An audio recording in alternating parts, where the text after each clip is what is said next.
Thanks for having me.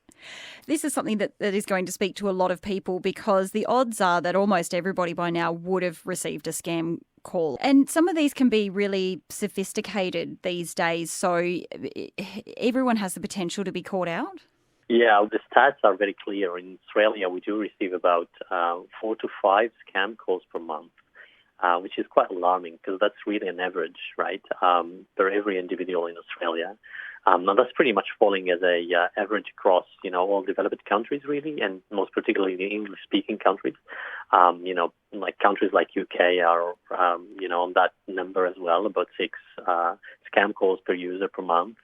We're still far from, countries like Brazil and US. Brazil actually are much higher, and they're receiving about 24 to 25 scam calls per month, which is huge. But that's still alarming. I think the important thing here is really that the number and the volume of scam calls that we're receiving is drastically increasing by the year. Just in terms of volume, really big increase from about 100,000 reported scam calls in 2020 to 145,000 in 2021. That's a huge increase. But also, I think the other alarming bit of this ever-growing threat really is the financial loss that we're giving away to scammers. About $50 million lost in again, reported loss in 2020, and double of that in 2021, about $100 million lost to phone scammers in 2021. It's really, really important to kind of dig up a little bit what's behind the scenes for scammers, and that's pretty much what this particular research tried to do. As you say, it's an extraordinary amount of calls, and it really only takes one for you to get tricked by. And is technology making it easier for a lot of these callers to seem legitimate? Yeah, absolutely. That's the crux of the problem, I think. The fact is that it's really simple. Technically it's very simple to execute as a phone scam just because of the legacy of how our telecommunication infrastructure is set up, and it's very, very hard to update that. And also, of course, the voice over IP or the voice technology over the internet makes this even easier. So technology-wise, it's very, very easy. But also, I think financially speaking, there's a very high gain-to-cost ratio for scammers. So there is all the incentives of the world to really kind of, ring as many people as possible. They're making, scam calls by the thousands every day. And obviously we've got our own technology to try and block a lot of this out. And for all we know, we are blocking a lot, but obviously with those numbers you were just giving before, not enough of them. Yeah, definitely not enough of them. In fact, as you mentioned, we do still receive many of those. Just this morning, anecdotally, actually, I did receive a scam call from a scammer who, guess what, actually got my banking details, at least the bank name right. Wow. And it doesn't really take too much to think about it. Like, there's 4 major banks in Australia and a few others kind of very well known. So, the odds are very high for them to have a guess right and to get you into thinking that this might be a genuine call. And if we can speak a little bit about what this research is really unveiling, in fact, it's actually showing that they go through quite sophisticated scripts, and they are very consistent in the way that they are trying to get the victims to fall for their trap. This is really a data-driven analysis of more than 300 scam calls. So we've done a data-driven analysis, like I said, and we've tried to really extract, Selena, all these elements of natural language processing techniques that would be used extracting sentiment that they're trying to kind of put in their scripts, these scammers, and most importantly, perhaps, is applied machine learning and AI techniques to identify the patterns of the calls, trying to kind of unpack that psychological tricks, that element of psychological tricks that they're trying to get to, and the results are quite astonishing because we really didn't expect that level of consistency and also, and most importantly, that level of sophistication in the scripts. So. If I want to really kind of summarize it very, very briefly, the scripts that they're running contains multiple paths, but very much simplified in 4 main stages that are across the board. They're very consistent, very well framed. First stage is what we're calling the setup stage, right? And that's literally the introduction that most of us would have heard when they're picking up those phone calls. from scammers. This is where the scammer is really introducing the reason for the call. Very, very often, if not always, in a very aggressive and hostile way, providing that element of threat, serious threat, whether it's really legal action or suspension of bank account or suspension of your network account, or sometimes even maybe, the threat that your network has been hacked or that your network has been hijacked. So again, creating that element of threat. Interestingly, this stage really comes with a very notion of authority establishment. This is where they're positioning themselves as officials calling from, particular authority or particular entity, whether it's really a government entity like tax office or maybe your bank again, or a police officer, some sort of authority is established there. Now, the interesting bit here for our listeners really to pay attention to is that very often what scammers would try to do in this very first stage is to establish some element of credibility, right? So they will be sharing some known or pre-guessed information about the victim or their possible victim, sometimes even collecting personal information about, people. So that example I just gave earlier about the scammer getting my bank name right is a good illustration of that. This is something that we find consistent across all the calls.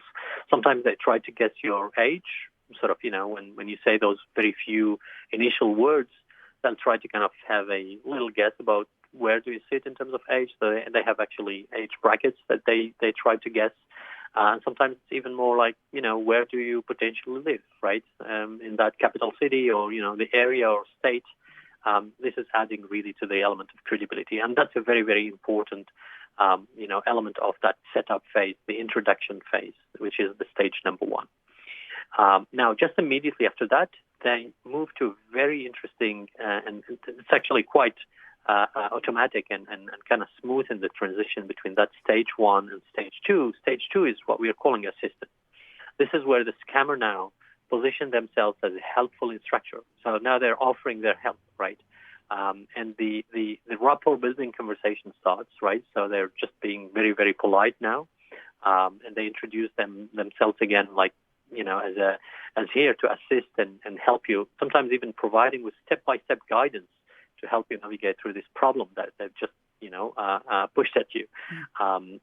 Some step-by-step guidance, for example, to install install a software, a malicious software, or access some online forms that you have to fill in. And that's the assistant. This is how they're getting their victims to become a little embarrassed to reject them maybe or to decline their offers, right? So they move from aggressivity to assistance, polite. And stage three takes over regardless of what you say, regardless of what the victim is reacting to this. And this is extremely clear if you look at the data. Stage three is now where emotions ramp up again with threats now becoming, coming back and being reinforced by the scammer. So if they feel that you're not compliant or you're not, you're kind of still skeptical, they will have to, come back to that element of threat. And again, very consistently across all the conversations, they will try to introduce that element of time pressure, preventing you from thinking this through, basically, right? So they make it very clear that you have to make a call right now and make a decision. Otherwise, you'll have to face all these negative consequences. And stage four is, of course, where things get a little less organized because this is where they're expecting you to make that payment or, to make that action that they're asking for, which is maybe sometimes the download of that malicious software. So this is where they assess their level of credibility and they assess how good they were with you and they assess, how likely you would fall for their trap. Why it's less organized and less structured? Because scammers here are really kind of making a judgment about how much they can get out of you, right?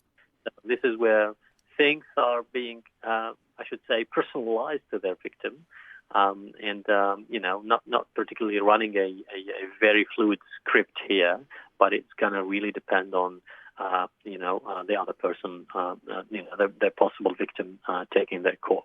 My guest this morning is Professor Dali Kafar, who is the head of a team of researchers from Macquarie University's Cybersecurity Hub. They've been analysing the contents of more than 100 hours of scam phone calls to identify some of the clear stages and pinpoint the social engineering techniques that scammers are using on their victims. And hopefully, by understanding some of these, you'll be able to better protect yourself and those that you love from these type of scam calls. As you say, this is something that pretty much a regular script. It doesn't matter if they claim to be calling from a bank or utility company or the tax department. That's besides the point. This is a pretty common script that they will follow. Absolutely. This is really social engineering strategy in place, right, by these scammers. Basically, this is their sophisticated script that they will be running, and they had time to sophisticate all of that script literally and maximize the output, if you like. And that's really what this research and what this data is showing us. And what's really sad is obviously it is working if those sheer numbers of money and people who've been scammed are anything to go by. And this is just what we're aware of. Yeah, absolutely. This is actually where, probably the very, very, very tip of the iceberg. Selena, just the understanding that some of us obviously would fall for these traps and these tricks.